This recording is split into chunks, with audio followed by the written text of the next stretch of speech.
aprender um pouco mais da palavra de Deus.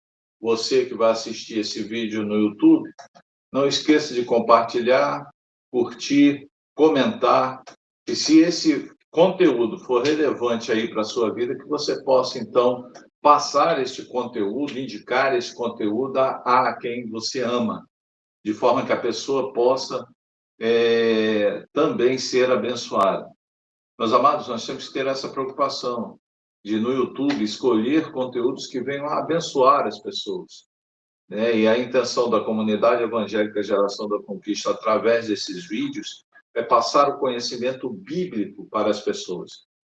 Você vai notar que, durante o nosso estudo, nós não temos nenhuma preocupação de defender nenhum corpo de doutrina pré-estabelecido. Nós estamos aqui única e exclusivamente para estudarmos somente a palavra de Deus, para nos preocuparmos, de fato, em direcionarmos os nossos esforços, a nossa razão, de modo a conhecer a palavra de Deus.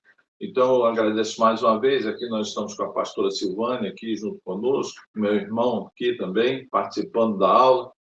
E, mais uma vez, que a graça e a paz do Senhor Jesus esteja aí com a comunidade evangélica Geração da Conquista. Então, hoje nós vamos, continuar no estudo de eclesiologia. Mais uma vez, eu sempre digo isso nos vídeos aqui do canal.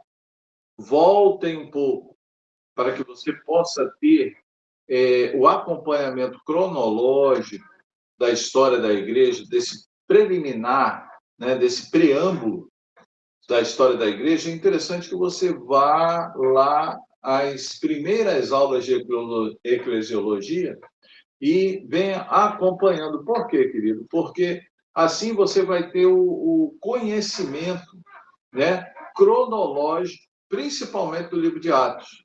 Hoje nós já estamos no capítulo 25, já estamos perto do epílogo, já estamos perto do final do capítulo, né? Vamos estudar aqui o capítulo 24. Nós estudamos Paulo testemunhando para as autoridades de Roma do Evangelho de Jesus Cristo, mas Paulo estava na cidade de Cesareia, né? Como vimos ali em Atos, capítulo 24, verso 1. 5 dias depois, o sumo sacerdote Ananias desceu a Cesareia com alguns dos líderes dos judeus e um advogado chamado Tertúlio, né? Se eu não me engano, é o capítulo 24 que nós vamos ver hoje.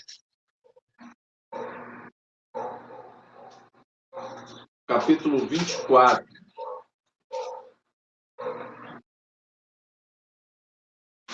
Então, Paulo ele vai estar ainda proclamando, ainda testemunhando, né, para as autoridades ali de Roma, só que agora ele vai estar diante dos juízes. No capítulo 24, né, eu vou ler aqui o capítulo 24 rapidamente para a gente poder se situar.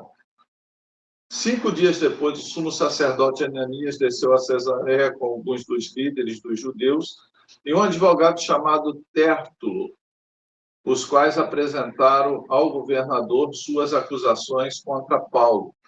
Quando Paulo foi chamado, Tértulo apresentou sua causa a Félix. Temos desfrutado de um longo período de paz durante o seu governo, e o teu providente cuidado resultou em reformas nesta nação. Em tudo e em toda parte, excelentíssimo Félix, reconhecemos esses benefícios com profunda gratidão. Todavia, a fim de não tomar-te mais tempo, peço-te o favor de ouvir-nos apenas por um pouco. Verificamos que este homem é um perturbador, que promove tumultos entre os judeus pelo mundo todo. Ele é o principal cabeça da seita dos nazarenos e tentou até mesmo profanar o templo. Então prendemos e quisemos julgá-lo segundo a nossa lei. Mas o comandante Lísias interveio e com muita força o arrebatou de nossas mãos e ordenou que os seus acusadores se apresentassem. Se tu mesmo o interrogares, poderás verificar a verdade a respeito de todas essas acusações que estamos fazendo contra ele. Então, amados, aqui do verso 1 até o verso 8, nós vemos que os judeus estavam tentando imputar ao apóstolo Paulo a acusação de ser um perturbador da ordem pública no Império Romano. Com base, nunca esqueça disso, que essas acusações, por isso a importância de ler os textos anteriores, essas acusações, elas são todas, ou são construídas todas, nos acontecimentos,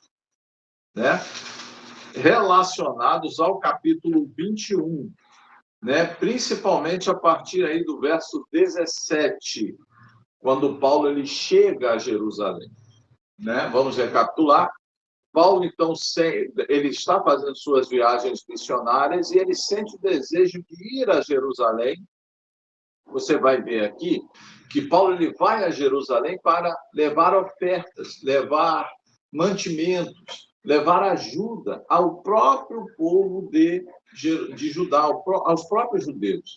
A gente vai ver isso aqui no capítulo 24, quando Paulo apresentar a sua defesa. E antes dele ir para Jerusalém, alguns irmãos da igreja de Jerusalém o interpelam e pedem para ele passar pelo ritual de purificação. E mesmo Paulo pregando que não era obrigado, que ninguém é obrigado a passar por nenhum ritual para ter um relacionamento com Deus, ele se submete a realizar esse ritual de purificação. A gente também vai ver isso no capítulo 24. E mesmo assim, irmãos, os judeus, ao verem Paulo dentro do templo, já no finalzinho do sétimo, já no finalzinho dos 7 dias, porque o ritual de purificação, ele durava 7 dias. E aí, já no final do sétimo dia, ali, já no final dos 7 dias, os judeus o veem dentro do templo, e aí arrebatam contra Paulo, se arrebatam contra Paulo, apresentam acusações falsas contra Paulo, porque Paulo não estava fazendo discurso nenhum no templo, ele simplesmente estava calado, no templo ali, participando ali daquele ritual de purificação. E os judeus, ao verem Paulo, sabendo que Paulo ensinava o evangelho da graça. É importante a gente entender, amados, que os judeus, eles criaram esse tumulto todo, um tumulto que se iniciou no capítulo 24 e continua no capítulo, se iniciou no capítulo 21, e continua no capítulo 22, continua no capítulo 23, continua no capítulo 24 e adentra ao capítulo 25 de Atos. Olha só como é que é o negócio. Ele adentra o capítulo 25 de Atos, esse tumulto, causado principalmente pelas autoridades do Império Romano, baseados em quê? Como eu já expliquei nos vídeos anteriores, baseado única e exclusivamente no legalismo. Então, o fato de Paulo pregar o evangelho da graça, o fato de Paulo desobrigar as pessoas, que querem ter um relacionamento verdadeiro com Deus. Então, Paulo ele desobrigava as pessoas de participar de qualquer ritual que pertencia à cultura judaica. Então, Paulo ele não estava pregando contra a cultura judaica. Muita gente tem a impressão, tem a interpretação errônea daquilo que Paulo falava. Paulo, ele pregava o evangelho da graça. O evangelho da graça, que é o evangelho que permeia, que fundamenta o cristianismo, ele não obriga ninguém a participar de rituais de fundo cultural para alcançar a salvação. Então, Paulo falava que você não precisava se circuncidar para ser salvo, você não precisava seguir as leis cerimoniais do judaísmo para acessar. Paulo, ele fazia uma separação. Paulo fazia uma distinção clara entre a cultura judaica baseada na religião judaica, ou no judaísmo, do cristianismo. Cristianismo é algo completamente diferente de judaísmo, apesar de que tanto uma religião, né, tanto um grupo quanto o outro, acreditar em valores que, em muitos aspectos, são congruentes, são duas religiões monoteístas, são duas religiões cujo fundo moral é baseado principalmente nas escrituras sagradas compiladas na Bíblia. A única diferença é que o judaísmo ortodoxo não acredita no Novo Testamento.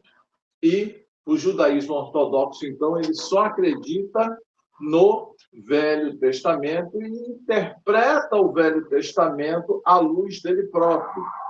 Razão pela qual ainda vivem os mesmos erros cometidos por estes judeus aqui da época bíblica. Ou seja, eles construíram uma religião baseada, fundamentada em quê? No legalismo cultural criado por esta religião junto ao povo judeu. Com isso, querido, nós não estamos desqualificando, perceba, nós não estamos desqualificando a cultura judaica, nós não estamos desqualificando a religião judaica, não é isso. O que nós estamos falando é que o cristianismo é diferente de judaísmo, ok? E o judaísmo, segundo a palavra de Deus, principalmente na revelação trazida pelo Novo Testamento, é isso que é importante a gente entender. O Novo Testamento, então, ele traz a realidade de que o judaísmo, aqueles ritos cerimoniais do Velho Testamento eram sombras de realidades reais que ocorreram no Novo Testamento, principalmente através da revelação de Jesus Cristo. Então, essa é a grande diferença. O cristianismo, ele fundamenta-se em Cristo. Nós cremos que Jesus Cristo, ele é o Emanuel, o Deus conosco. Acreditamos que Jesus Cristo é o tema central da Bíblia. Toda a Bíblia, toda a revelação, ela orbita em torno da realidade da revelação e da obra salvífica de Jesus Cristo. Então, Jesus Cristo é o tema central da Bíblia. O mundo, toda a humanidade, todo o universo começa com Jesus e o mundo, a humanidade e o universo vai terminar com Jesus. Por isso que Jesus, ele se intitula, ele pega para si o mesmo título de Deus. Por quê? Porque o Jesus cremos, e aí entra a grande cisão entre judaísmo e cristianismo. O judaísmo, Jesus é mais um profeta. No cristianismo, nós cremos firmemente que Jesus Cristo é o próprio Deus encarnado. É o que está escrito lá no Velho Testamento, principalmente em Isaías. Ele é o Emanuel. Ele é Emanuel, Deus conosco. Né? Então, essa é a grande diferença. E essa era a diferença, e essa diferença já estava sendo acentuada por Paulo. Como essa diferença ela não entra em contradição com os ensinos do Velho Testamento, então os judeus não tinham do que acusar Paulo. Então acusavam Paulo de perturbador da ordem pública do Império Romano, sendo que Paulo nunca perturbou a ordem pública de ninguém, né? Paulo ele nunca atacou a cultura judaica, muito pelo contrário, a gente vai ver isso aqui. Ok, meus irmãos? Então é importante. Então, aqui no capítulo 24, do verso 1 ao verso 8, nós vemos, então, a formulação, a base da acusação que fizeram contra Paulo, que era uma acusação sem fundamento nenhum, é só você ler ou ver os vídeos anteriores. Vamos continuar, querido? Verso 9. Os judeus confirmaram a acusação, garantindo que as afirmações eram verdadeiras. Quando o governador lhe deu sinal para que falasse, Paulo declarou: sei que há muitos anos tem sido juiz nesta nação. Isso ele está falando com Félix. Por isso, de bom grado, faço minha defesa. Facilmente poderás verificar que há menos de 12 dias subi a Jerusalém para adorar a Deus. Meus acusadores não me encontraram discutindo com ninguém no templo. Olha aí, ó. Meus acusadores não me encontraram discutindo com ninguém no templo, nem incitando uma multidão nas sinagogas, ou em qualquer outro lugar da cidade. Nem tampouco podem provar-te as acusações que agora estão levantando contra mim.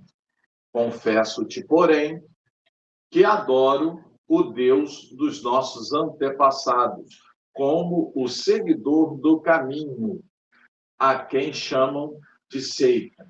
Creio em tudo o que concorda com a lei e no que está escrito nos profetas, e tenho em Deus a mesma esperança desses homens, de que haverá ressurreição, tanto de justos como de injustos. Por isso, procuro sempre conservar minha consciência limpa diante de Deus e dos homens. Olha só. Então, Paulo, meus amados, logicamente inspirado por Deus e na sabedoria que Paulo tinha, Paulo ele vem desconstruindo as acusações que fizeram com ele. Em primeiro lugar, ele fala: olha, os meus acusadores me encontraram no templo calado, porque eu estava no processo de purificação. Eu não estava discutindo no templo, eu não estava discutindo na sinagoga, eu não estava discutindo em qualquer outro lugar de Jerusalém. Eu não estava em discussão teológica com ninguém. Eu estava no templo realizando, inclusive, um ritual judaico, um ritual da minha cultura. Por quê, meus irmãos? Porque Paulo era judeu. Paulo era da tribo de Benjamim e a ascendência religiosa dele era farisaica. Paulo era fariseu antes de se converter, né? Depois ele se tornou cristão. Mas antes de se converter, Paulo ele era o quê? Fariseu. Então, Paulo ele conhecia profundamente, meus amados, a cultura judaica. Paulo conhecia profundamente, né, os ritos judaicos. Então, de forma nenhuma, queridos, é isso que é importante a gente entender, de forma nenhuma a acusação de perturbador da ordem pública do Império Romano cabia diante da circunstância verificada em relação a Paulo em Jerusalém. É importante entender isso. E aí Paulo vai aqui, a partir do verso 14, ele vai dizer assim, olha, confesso-te, porém, que eu não professo mais a religião judaica. É isso que Paulo está falando. Paulo ele chegou e falou assim, ó, eu não professo mais a religião judaica. Culturalmente, Paulo está dizendo assim, ó, culturalmente eu sou judeu, mas eu não professo mais a religião judaica. Ok, queridos? E ele vai dizer o quê? Eu sou cristão. Né? Está no verso 14. Olha aí, ó. Confesso-te, porém, que adoro o Deus dos nossos antepassados como seguidor do caminho, a quem chamam de seita. Por quê? Porque naquela época, Naquela época, o cristianismo era chamado de o caminho, né? Talvez aí por causa de João capítulo 14, verso 6, eu sou o caminho, a verdade e a vida, ninguém vê ao Pai senão por mim. Jesus Cristo falou isso. Então, o cristianismo, no seu nascedouro, no seu berço histórico, o cristianismo era chamado de o caminho. Os seguidores de Cristo foram chamados de cristãos pela primeira vez em Antioquia, bem anterior aos acontecimentos. Mas, se você ler, e é isso que é importante, tá, gente? Isso que eu digo. Quem é especialista em Bíblia é o crente. Não é o não crente, é o crente. Se você ler com carinho, se você vê os textos, se você vê os vídeos anteriores do canal da igreja, da Comunidade Evangélica Geração da Conquista, com carinho, você vai ver que a palavra cristão, ela aparece em Antioquia, né? E depois ela não aparece mais. Ou, se aparece, eu não me lembro de ter aparecido nesses estudos que nós fizemos, mas a palavra o caminho, de vez em quando, aparece. Então, os judeus chamavam o cristianismo no nascedouro dele de o caminho, e classificavam essa nova forma de se relacionar com Deus como uma seita. Paulo vai dizer isso aqui no verso 14, a que chamam de seita. Só que Paulo desconstrói, olha, creio em tudo o que concorda com a lei e no que está escrito nos profetas. É importante a gente entender isso aqui, querido.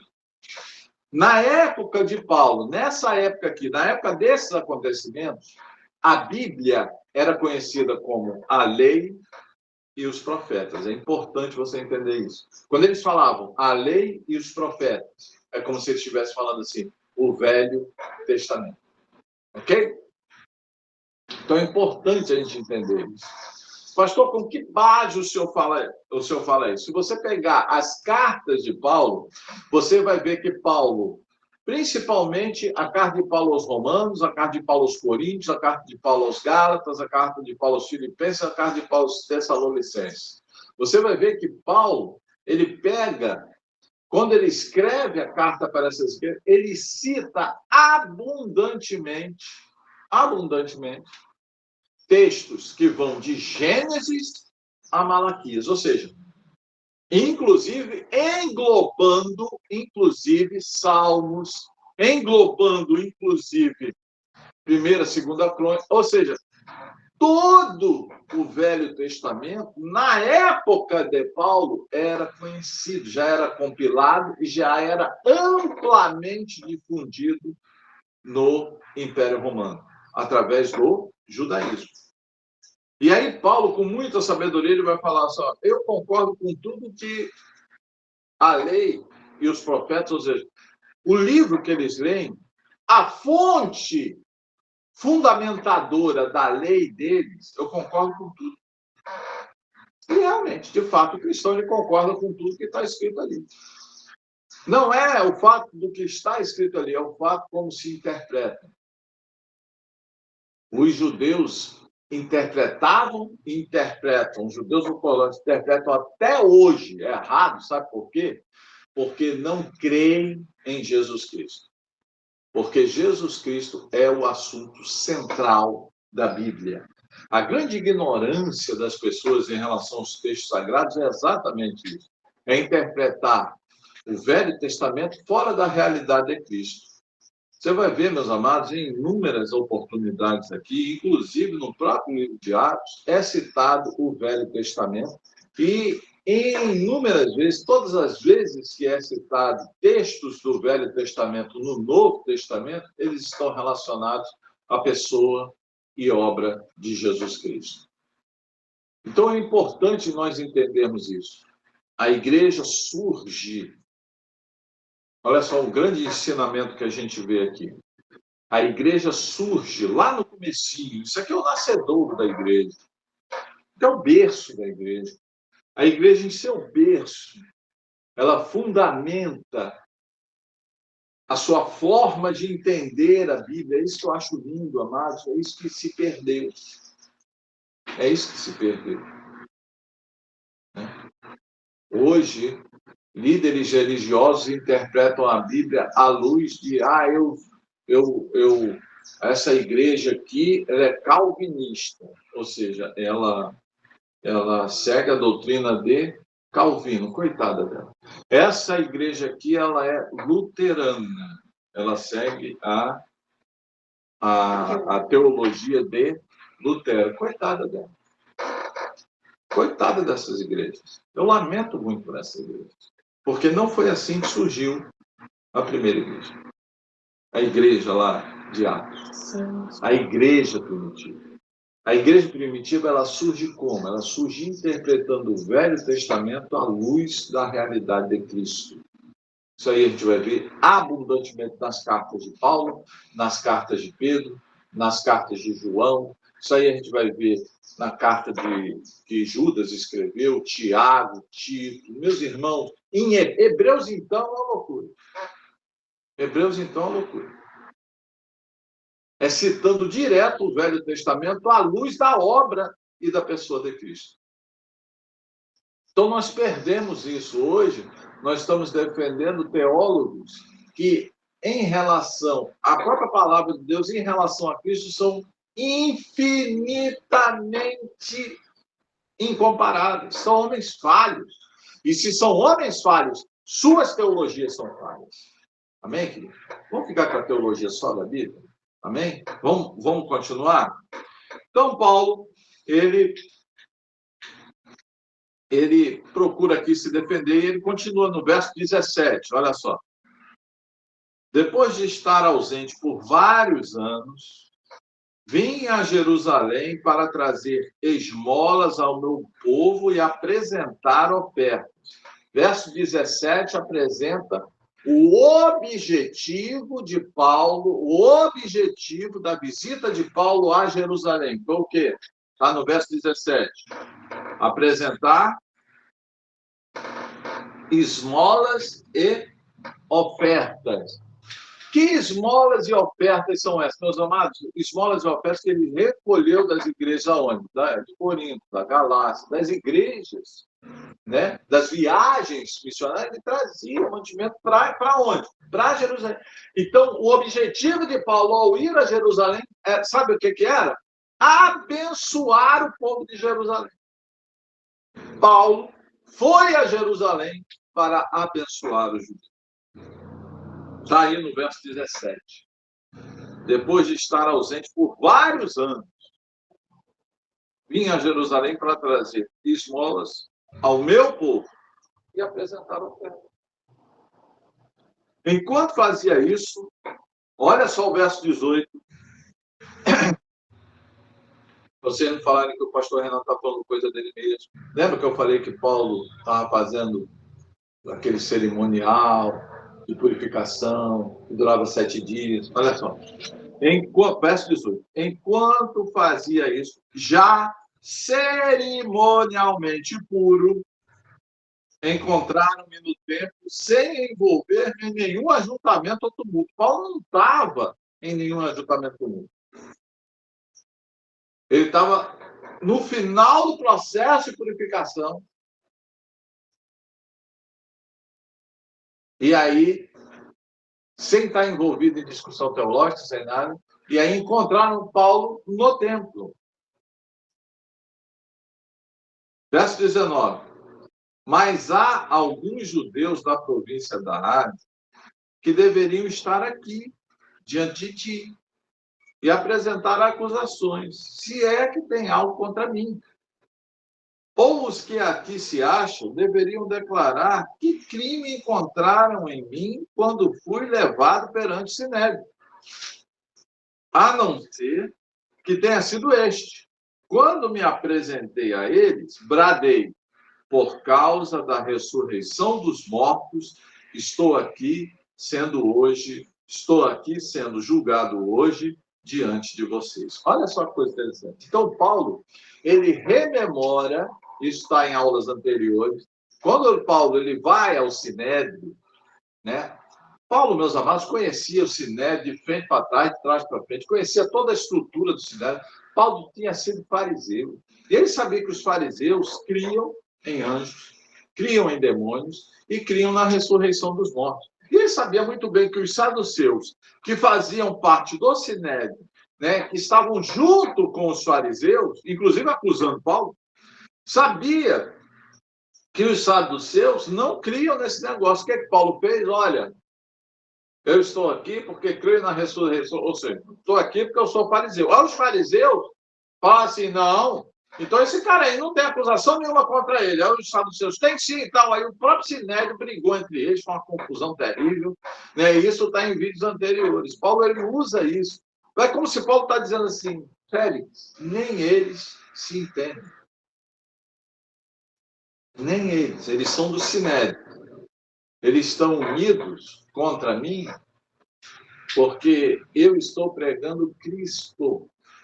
Mas nem eles se entendem, eles brigam entre eles. É o que acontece hoje, amados. Nas igrejas, as igrejas elas brigam entre si, sabe por quê? Porque elas não seguem a palavra. Aí elas brigam entre si, seguem profetisas, né? Seguem profetas, né? Seguem revelações novas, né? Tem muita revelação nova, tem livros que dizem que Jesus deu uma nova revelação.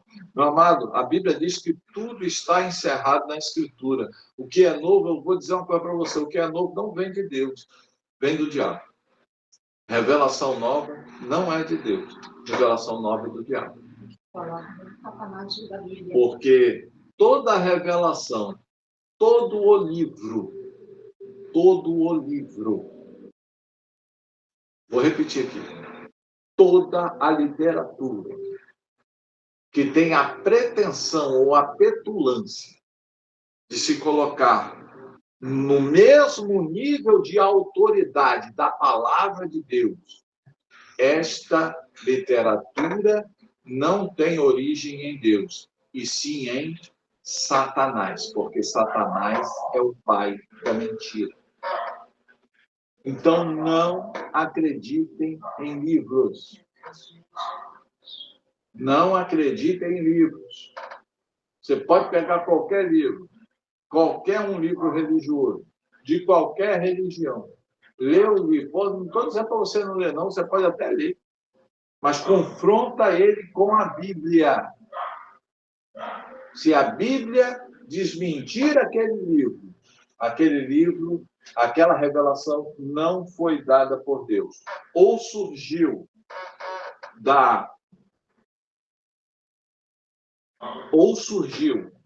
do orgulho do homem, ou surgiu do próprio Satanás. Ok? Porque o negócio aqui é Bíblia. Né? O negócio aqui é Bíblia. Não vou te apresentar nenhum outro livro. Só vou te apresentar a Bíblia. Vamos continuar, querido? Eu li aonde? Qual o livro que eu li? Qual o texto? Foi o 18. Foi isso que eu li? 19, né? Vamos ler o 20? Ou os que aqui se acham deveriam declarar o crime que encontraram em mim quando fui levado pelo Sinédrio, a não ser que tenha sido este. Quando me apresentei a eles, bradei por causa da ressurreição dos mortos, estou aqui sendo julgado hoje diante de vocês. Então, diante disso que Paulo falou, Félix, que tinha bom conhecimento do caminho, adiou a causa e disse: quando chegar o comandante Lísias, decidirei o caso de vocês. E ordenou ao centurião que mantivesse Paulo sob custódia, mas que lhe desse certa liberdade e permitisse que os seus amigos o servissem. Então, perceba, amados, que aqui Félix, ao olhar o cenário, Félix falou: olha, já ouvi os judeus, já ouvi Paulo, vou esperar o comandante chegar e aí eu vou decidir o teu caso.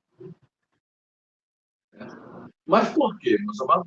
Porque o Félix, ele era profundo, olha o destaque que a Bíblia fala aí, profundo conhecedor tinha bom conhecimento do caminho, ou seja, tinha bom conhecimento do cristianismo.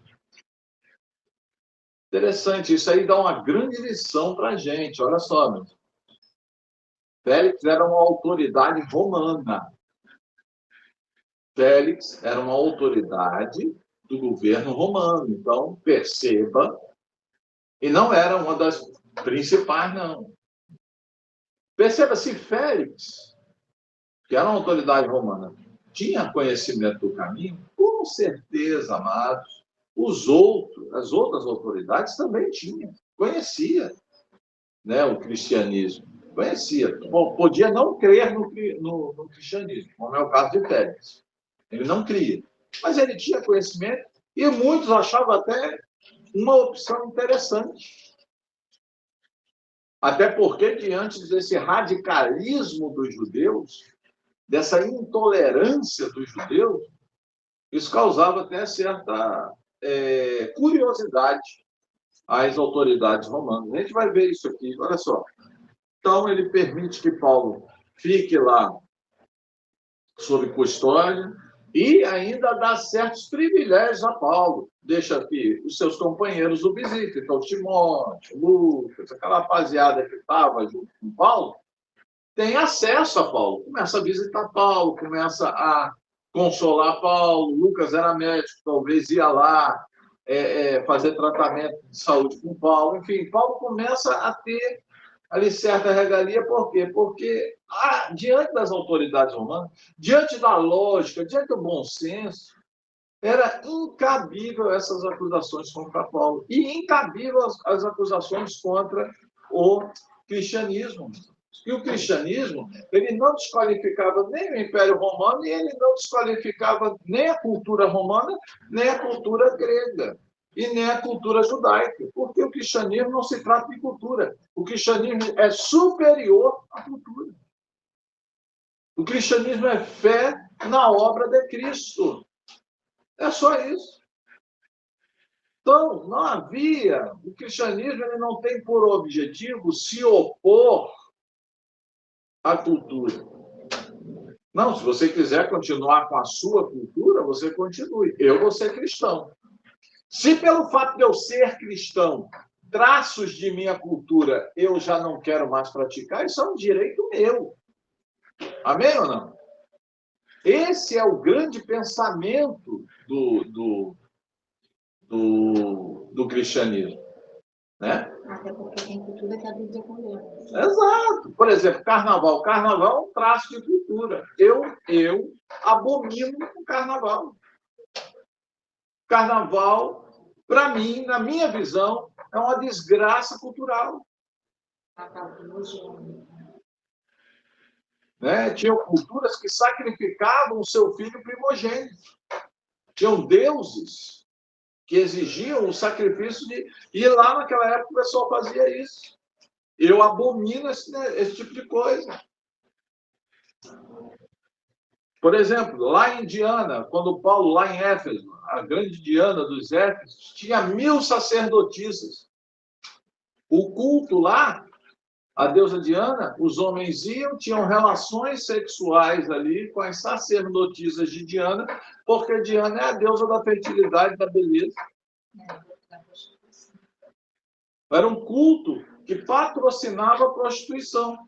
Nós, como cristãos, nós abominamos isso. Agora, se você quiser seguir todos esses traços de cultura, o problema é seu. Você siga. Essa é a beleza do cristianismo. O cristianismo não obriga ninguém a nada. O cristianismo diz assim, você não deve fazer isso. Ah, pastor, então eu posso? Pode, o problema é teu. As consequências espirituais também são duas, tá? Não venha compartilhar consequências que são única e exclusivamente resultado de suas escolhas, comigo, com A, com B, com C. É isso que nós questionamos, é isso que o cristão ele questiona. Por que nós não participamos disso? Por que nós não entramos nessa discussão? Ok, meus queridos? Então, Félix, então, ele permite ali que Paulo tenha certa liberdade. Verso 24. Vários dias depois, Félix veio com Drusila, sua mulher, que era judia. Olha só. Foi interessante, né? Félix veio com Drusila, sua mulher, que era judia. Mandou chamar Paulo e o ouviu falar sobre a fé em Cristo Jesus. Quando Paulo se pôs a discorrer acerca da justiça, do domínio próprio e do juízo vindouro, Félix teve medo e disse: basta por enquanto, pode sair. Quando achar conveniente, mandarei chamá-lo de novo. Então, no verso 25 e no verso 24 e no verso 25, nós vemos aí o interesse de Félix em saber mais do caminho. Em saber, quando eu digo do caminho, é de cristianismo, tá? E, consequentemente, como é que você sabe mais do cristianismo? Conhecendo o Evangelho de Cristo. E aí Paulo, então, começa a falar do Evangelho de Cristo.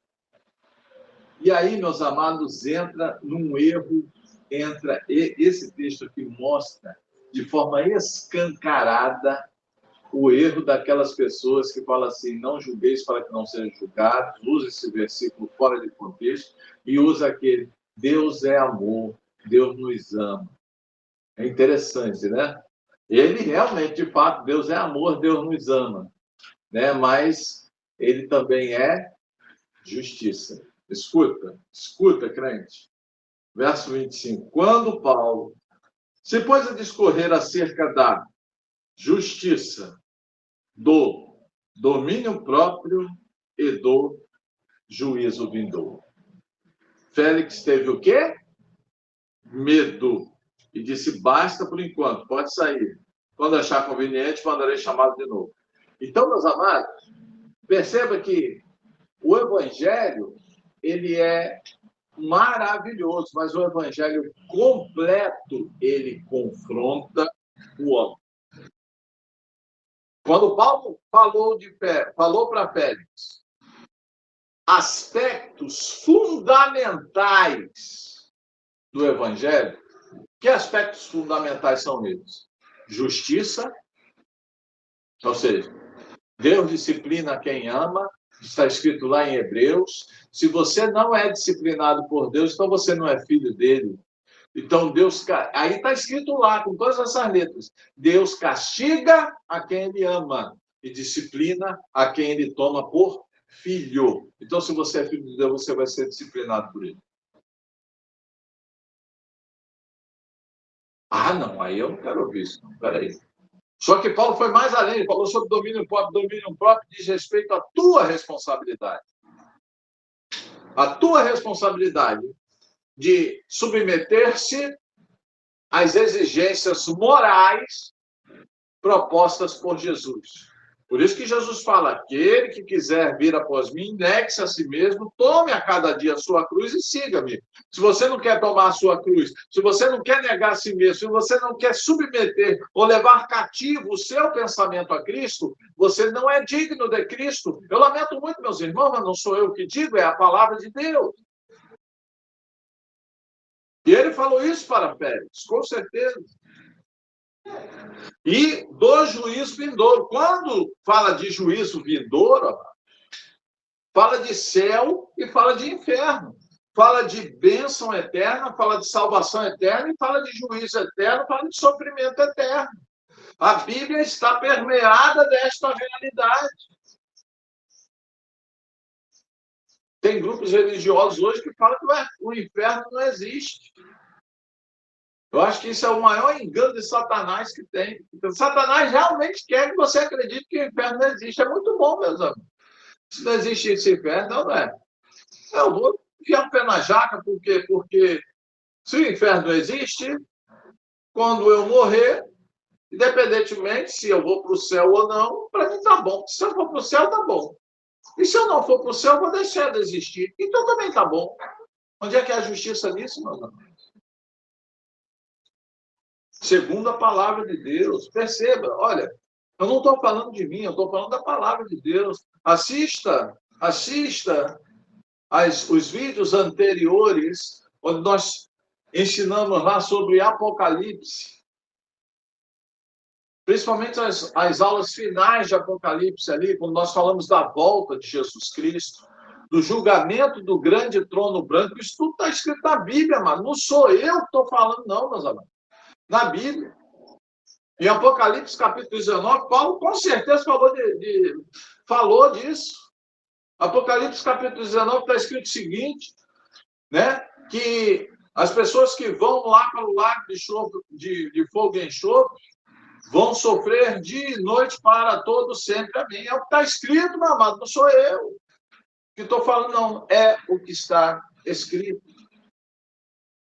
Então, quando Félix ouviu isso, meus amados, ele teve medo. Não, peraí, caraca. Então, vou para o inferno? Se perguntasse isso para Paulo, se você continuar assim, vai. O inferno vai sofrer dia e noite para tudo sempre, amém? Sim.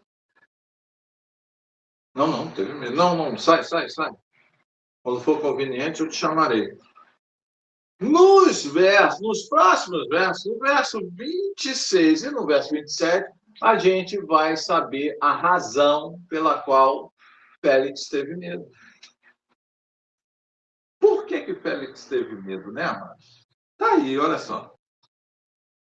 Ao mesmo tempo, esperava que Paulo lhe oferecesse algum dinheiro, pelo que mandava buscá-lo frequentemente e conversava com ele. Olha aí.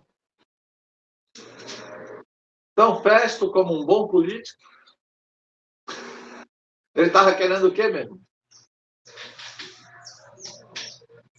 Rolasse uma propinazinha para ele ali, uma venda de sentença. Né? Isso não acontece aqui em terras tupiniquins, não é verdade? Venda de sentença, propina. Aqui no Brasil, não. Pode ser na França, nos Estados Unidos. Aqui, não. Né? Não é isso? Mas lá no Império Romano tinha, tá, irmão? Como acontece hoje no Brasil, lá no Império Romano tinha. Por que Paulo, Félix chamava frequentemente Paulo? Ele estava muito interessado em saber o Evangelho de Cristo. Não estava nada. Está aí, a Bíblia é clara. Ao mesmo tempo, esperava que Paulo lhe oferecesse algum dinheiro. Estava querendo um cascalho para liberar Paulo. Mas Paulo é crente, né? Isso não ia acontecer. Passados 2 anos, vou repetir, passados 2 anos nessa conversa fiada, Félix foi sucedido por Pôncio Festo. Todavia, porque desejava manter a simpatia dos judeus, Félix deixou Paulo na prisão. Então, qual o objetivo de Félix ter deixado Paulo na prisão? Agradar aos judeus e não fazer justiça. Muito parecido com o que acontece nos dias de hoje, né? Vamos continuar aí, verso 25? Capítulo 25. 3 dias depois de chegar à província, Festo, que ficou no lugar de Félix, subiu de Cesareia para Jerusalém, onde os chefes dos sacerdotes e os judeus mais importantes compareceram diante dele, apresentando as acusações contra Paulo. Pediram a Festo o favor de transferir Paulo para Jerusalém, contra os interesses do próprio Paulo, pois estavam preparando uma emboscada para matá-lo no caminho. Interessante, né, amado? Perceba, passaram-se 2 anos e o ódio legalista, ele não arrefeceu. Passaram-se 2 anos e o mesmo plano que era matar Paulo, durante o transcurso dele de Cesareia para Jerusalém, ainda estava de pé. É impressionante. 2 anos depois, o legalismo ainda estava cegando aquelas pessoas. Meus amados, que nós possamos, em nome de Jesus, nós possamos nos fiar pela palavra de Deus. Que a nossa mente possa ser aberta pelo conhecimento da palavra de Deus, e não pelo legalismo. Pelo legalismo. O legalismo separa as pessoas. O cristianismo não. O cristianismo, ele prega o verdadeiro amor. O verdadeiro amor é você amar as pessoas. Vou dar um exemplo. É você amar as pessoas que pulam o carnaval, mas amar ainda mais essas pessoas, dizendo para elas que se elas continuarem pulando o carnaval, elas vão para o inferno. Isso é verdadeiramente amar as pessoas. Amar as pessoas é falar a verdade. E a verdade é a palavra de Deus. Isso está em João capítulo 17. Pai, santifica-os na tua verdade. A tua palavra é a verdade. João capítulo 17. O próprio Jesus Cristo falou isso. Então, amados, nós temos que falar a verdade para as pessoas. Isso é verdadeiramente amar. O cristianismo, ele tem como objetivo gerar amor nas pessoas, mas um amor verdadeiro, não um amor promíscuo. É gerar nas pessoas um amor que vai levar essa pessoa para o céu, e não um amor promíscuo que vai levá-lo para o inferno.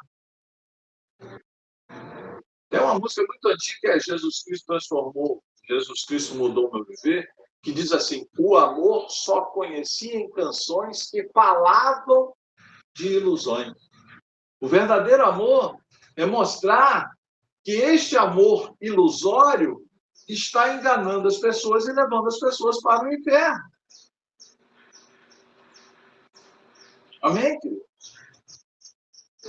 É muito sério isso, amados. Muito sério. 2 anos depois, o mesmo sentimento de fúria, de assassinar. Perceba, pessoas que liam a lei e os profetas queriam assassinar Paulo porque ele estava pregando aquilo que a lei e os profetas pregaram, Jesus Cristo. Olha só que absurdo. Isso acontece hoje, amados.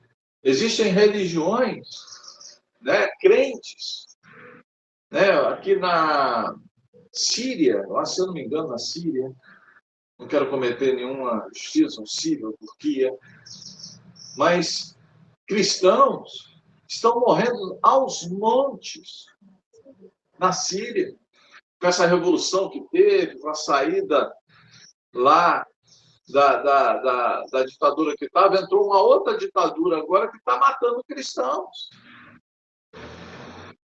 E o mundo não fala nada, é uma verdade. Ninguém fala, você não vê a mídia noticiando isso. É muito sério, irmãos, o que o mundo está passando hoje. É muito sério. Queda de Bashar al-Assad. Bashar al-Assad na Síria caiu, surgiu lá um grupo radical islâmico, que está matando cristãos. Irmãos, é sério o negócio. E ninguém noticia isso, ninguém fala sobre isso. Vamos lá, verso 6. Tendo passado com eles 8 a 10 dias, desceu para Cesareia. E no dia seguinte convocou o tribunal e ordenou que Paulo fosse trazido perante ele.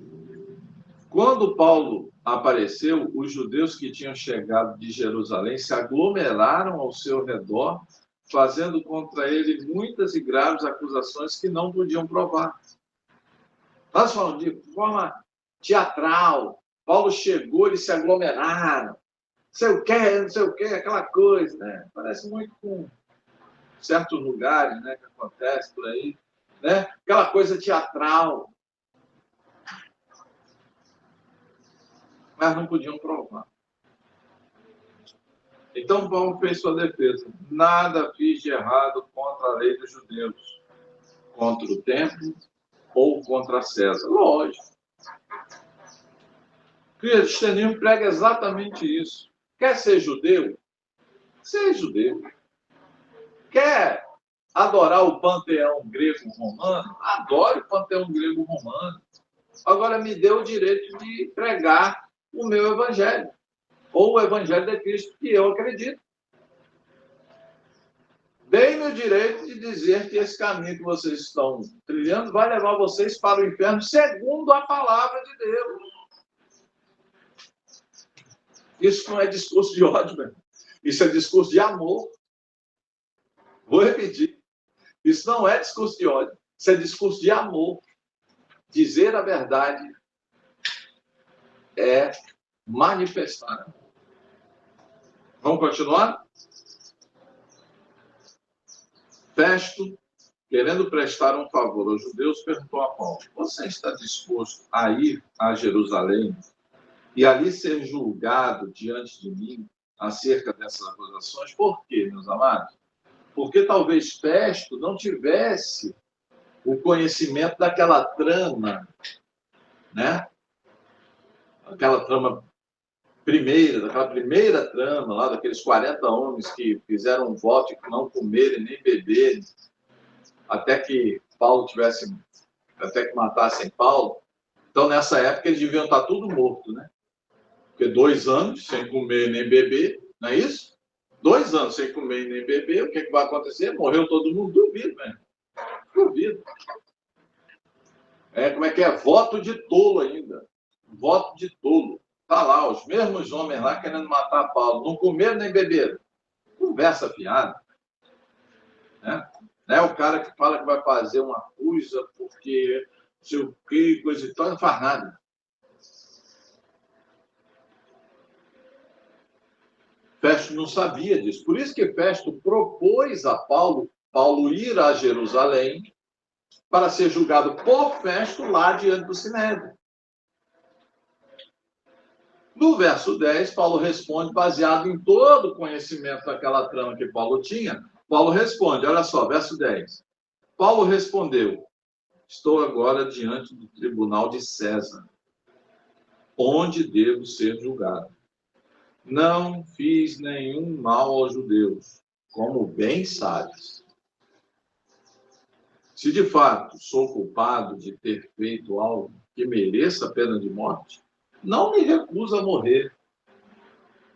Mas se as acusações feitas contra mim por estes judeus não são verdadeiras, ninguém tem o direito de me entregar a eles. Apelo a César. Ou apelo para César. Depois de ter consultado seus conselheiros, Festo declarou: você apelou para César. Fala para César, irá. Irás. Ou irá, como está aqui na minha versão. Então, amados, perceba que Paulo ele era um cara que entendia das leis, inclusive romanas. Ele falou: Festo, olha só, eu estou diante do tribunal. Você é representante do imperador. É você que tem que me julgar. Se você não quer me julgar no tribunal, do qual são as suas prerrogativas, então eu apelo para César. Eu apelo para a instância superior. Interessante, né? E aí ele foi consultar os conselheiros. E aí, o que eu faço? Com certeza os conselheiros falaram: Festo, olha só, esse cara é cidadão romano. Ele está exercendo o direito dele. Você tem que dar esse direito aí. Por isso que ele falou: apelou para César irás. Verso 13. Verso 13. Me dê aí mais 10 minutos, querido. Alguns dias depois, o rei Agripa e Berenice chegaram a Cesareia para saudar Festo, visto que estavam passando muitos dias ali. Festo explicou o caso de Paulo ao rei. Olha só. Ao rei. Aqui há um homem que Félix deixou preso. Quando foi a Jerusalém, os chefes dos sacerdotes e os líderes dos judeus fizeram uma acusação contra ele, pedindo que fosse condenado. Eu lhes disse que não é costume romano condenar ninguém antes que ele se defronte pessoalmente com seus acusadores e tenha a oportunidade de se defender das acusações que lhe foram feitas. O Império Romano está fazendo melhor do que a nossa justiça, né, hoje. felizmente. Vindo eles comigo para cá, não retardei o caso. Convoquei o tribunal no dia seguinte e ordenei que o homem fosse apresentado. Quando os seus acusadores se levantaram para falar, não o acusaram de nenhum dos crimes que eu esperava. Ao contrário, tinha alguns pontos de divergência com ele acerca de sua própria religião, de um certo Jesus já morto, o qual Paulo insiste que está vivo. Fiquei sem saber como investigar tais assuntos. Por isso perguntei-lhe se ele estaria disposto a ir a Jerusalém e ser julgado ali acerca dessas acusações. Apelando Paulo para que fosse guardado até a decisão do imperador, ordenei que ficasse sob custódia até que eu pudesse enviá-lo a César. Então Agripa disse a Festo: eu também gostaria de ouvir esse homem. Ele respondeu: amanhã o ouvirá. Então Paulo já estava ficando famoso, né? Félix, Festo, agora Agripa, era um cara diferente. Era um crente, tem dia de Bíblia pra caramba. Os judeus faziam uma acusação lá e os romanos sabiam exatamente que aquilo dali era tudo ciúme, sabiam exatamente que aquilo dali, as acusações não tinham fundamento, sabiam, eles sabiam. A gente vai ver aqui na Bíblia que eles sabiam.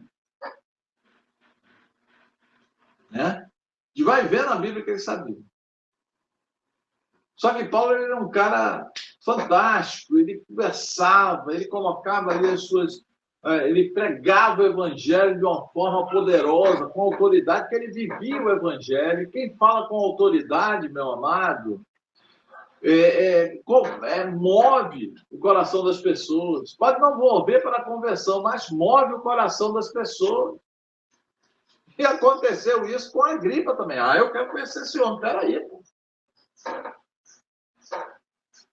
Dois representantes do Império Romano não foram capazes de julgá-lo. Eu sou Agripa, eu vou conseguir julgá-lo. Vamos lá? No dia seguinte, Agripa e Berenice vieram com grande pompa e entraram na sala de audiência com os altos oficiais e homens importantes da cidade, por ordem de Festo. Paulo foi trazido. Olha só. O cara entrou lá com roupa, terno, gravata, entrou com segurança, né? Lá, pessoal, aquela Polícia Federal, aquela coisa toda. Né? E aí, traz o homem. Paulo foi trazido. Finalzinho do verso 23. Verso 24. Então Festo disse: ó rei Agripa, e todos os senhores aqui presentes, conosco vejam este homem.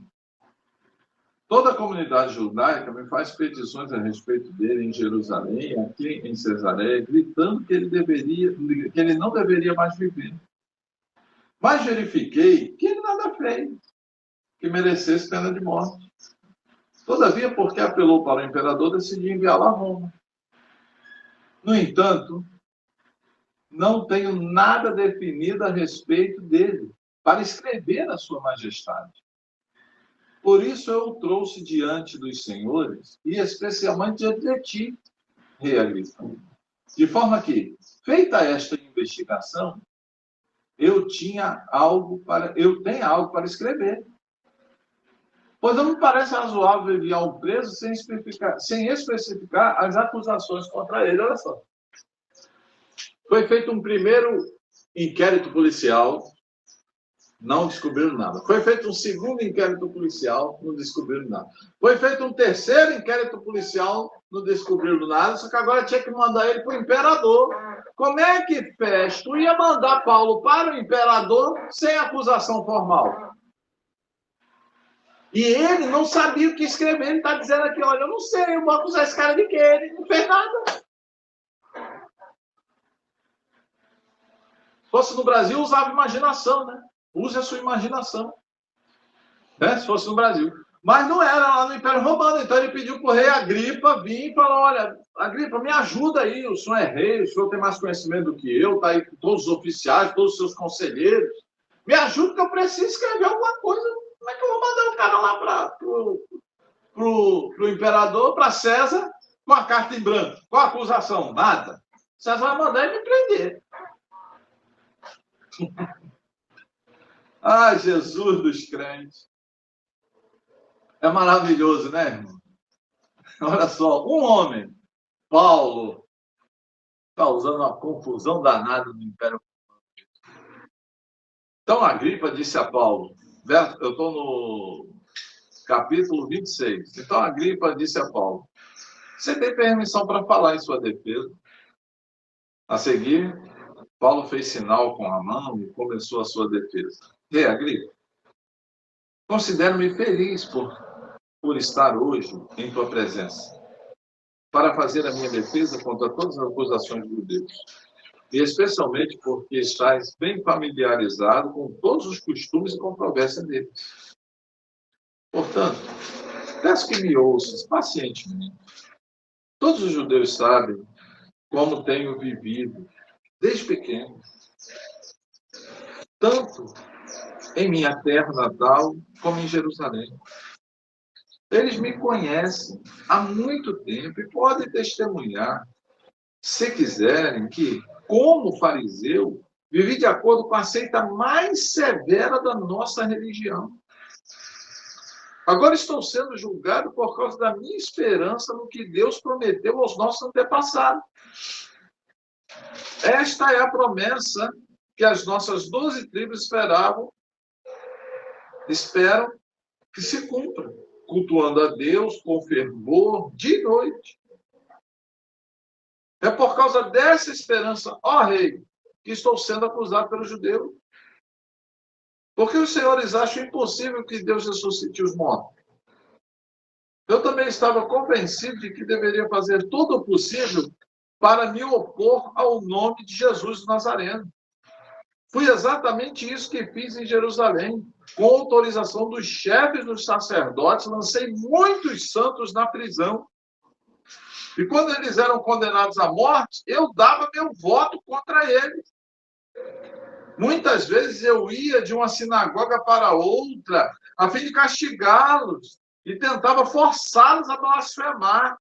Em minha fúria contra eles, cheguei a ir a cidades estrangeiras para persegui-los. Numa dessas viagens, eu estava indo para Damasco com autorização e permissão dos chefes dos sacerdotes. Por volta do meio-dia, ó rei, estando eu a caminho, vi uma luz no céu, uma luz do céu, mais resplandecente que o sol, brilhava ao meu redor e ao redor dos que estavam comigo. Todos caímos por terra. Então ouvi uma voz que me dizia em aramaico, Saulo, Saulo, por que você está me perseguindo? Resistir ao aguilhão só lhe trará dor. Então perguntei, quem és tu, Senhor? Respondeu o Senhor, sou Jesus, a quem você está perseguindo. Agora levante-se, fique em pé. Eu lhe apareci para constituí-lo servo e testemunha do que você viu a meu respeito e do que lhe mostrarei. Eu o livrarei do seu próprio povo e dos gentios, os quais eu o envio, para abrir os olhos e convencê-los das trevas para a luz e do poder de Satanás para Deus, a fim de que recebam o perdão dos pecados e herança entre os que são santificados pela fé em mim. Aleluia, glória a Deus, oh, coisa maravilhosa. Isso é Jesus falando. Assim, rei, voltei agora para Paulo, assim, rei Agripa, não fui desobediente à visão celestial, preguei em primeiro lugar aos que estavam em Damasco, depois aos que estavam em Jerusalém, e em toda a Judéia, e também aos gentios, dizendo que se arrependessem, se voltassem para Deus, praticando obras que mostrassem o seu arrependimento. Por isso os judeus me prenderam no pátio do templo e tentaram matar-me.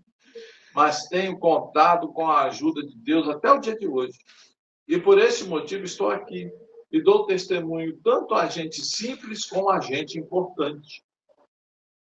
Não estou dizendo nada além do que os profetas e Moisés disseram que deveria acontecer, que o Cristo haveria de sofrer, e sendo o primeiro a ressuscitar dentre os mortos, proclamaria luz para o seu próprio povo e para os gentios. Aleluia, louvado seja o nome do nosso Senhor Jesus, porque é isso que diz Moisés e os profetas. Moisés e os profetas falam de Jesus. E está aí a prova escriturística daquilo que eu falei anteriormente. Para você não dizer aí que o pastor Renato está falando por ele. Está aí a prova. A Bíblia está dizendo que Moisés e os profetas falam de quê? Falam de Jesus, que Jesus haveria de sofrer e, sendo o primeiro a ressuscitar dos mortos, proclamaria luz para o seu próprio povo, os judeus, e para os gentios, todos nós, no Brasil, nos Estados Unidos, na França, na China, na Coreia do Norte, na Coreia do Sul e em todos os países do mundo. Jesus Cristo é o Senhor para a glória de Deus Pai. A esta altura, verso 24, a esta altura Festo interrompeu a defesa de Paulo e disse em alta voz: você está louco, Paulo. Mas muitas letras estão levando à loucura. Meus amados, aí eu gosto de pensar que Paulo talvez escreveu assim, que o Evangelho de Cristo é vergonha para os judeus e loucura para os gentios, né? Porque para quem não crê em Cristo, o Evangelho é loucura. Por isso que eu sou doido por Jesus. Eu sou doido por causa de Jesus. É o Evangelho de Cristo. Para quem não crê, é loucura. E Paulo vai falar isso em suas cartas. Amém? Então, amados, nós temos que conhecer profundamente o Evangelho de Cristo. Vamos continuar? Respondeu Paulo: não estou louco, excelentíssimo Festo. O que estou dizendo é verdadeiro e de bom senso. O rei está familiarizado com essas coisas. Ele pode falar abertamente. Estou certo de que nada disso escapou ao seu conhecimento, pois nada se passou em nenhum lugar, nada se passou num lugar qualquer. Rei Agripa, crês nos profetas? Eu sei que sim. Então Agripa disse a Paulo: você acha que em tão pouco tempo pode convencer-me a me tornar cristão? Paulo respondeu: em pouco ou em muito tempo, peço a Deus que não apenas tu, mas todos os que hoje me ouvem se tornem como eu, porém, sem estas algemas. Louvado seja Deus. Cara, eu gosto de Paulo, cara. Pensa num caboclo, esse é macho mesmo. Tá faltando Paulo hoje. Na igreja do Brasil, eu digo na igreja do mundo, tá faltando Paulo hoje. Ele está falando para o rei Agripa. O rei Agripa perguntou: rapaz, você acha que em pouco tempo tu pode me convencer a tornar cristão? Aí Paulo fala: em pouco, em muito tempo, eu peço a Deus que não apenas tu, mas todos os que hoje me ouvem, ou seja, só tinha autoridade na frente de Paulo, se tornem como eu, só que sem essas algemas. Imagina a reação de Agripa, do Festo, aqueles homens cultos. É bravo. Meu irmão está falando aqui, esse é bravo. O cara é bravo. Olha, bravo. O rei se levantou, verso 30. O rei se levantou. E com ele o governador e Berenice, como também todos os que estavam assentados com ele. Saindo do salão, comentavam entre si: este homem não fez nada que mereça morte ou prisão. Agripa disse a Festo: ele poderia ser posto em liberdade se não tivesse apelado para César. Amados, sabe o que a Agripa está falando aqui? Que pedir a sentença de morte de Paulo era ilegal e que a prisão de Paulo era ilegal. Porque o rei Agripa chegou à seguinte conclusão: esse cara não fez nada. Esse cara não fez nada.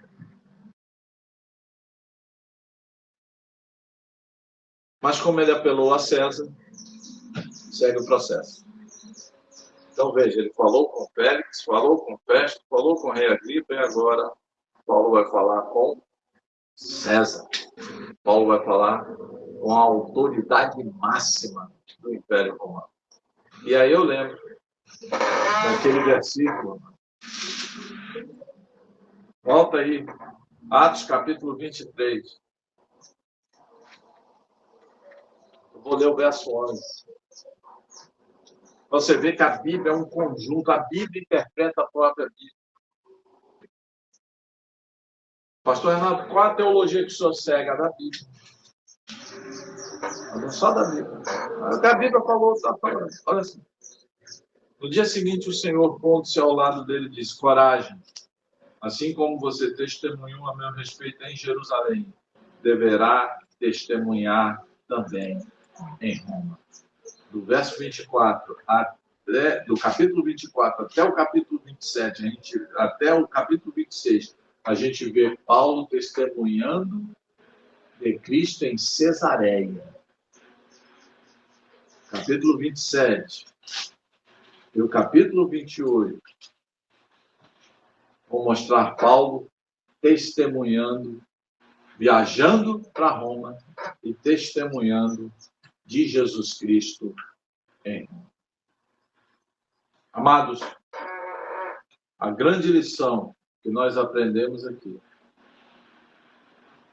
é que nós precisamos verdadeiramente amar as pessoas. Perceba que Paulo poderia fazer um acordo já com Félix. Amém, irmão? Era só dar um dinheiro para Félix e Félix liberava. Paulo não. Ficou firme, eu vou ficar com a verdade. Ele poderia ter feito um acordo com Festo, eu vou ficar com a verdade. Eu poderia fazer um acordo com Agripa, eu vou ficar com a verdade. E ele vai para Roma e a gente vai ver que Paulo vai ficar com a verdade. Amado, a grande lição é que a igreja de hoje precisa ficar do lado da verdade.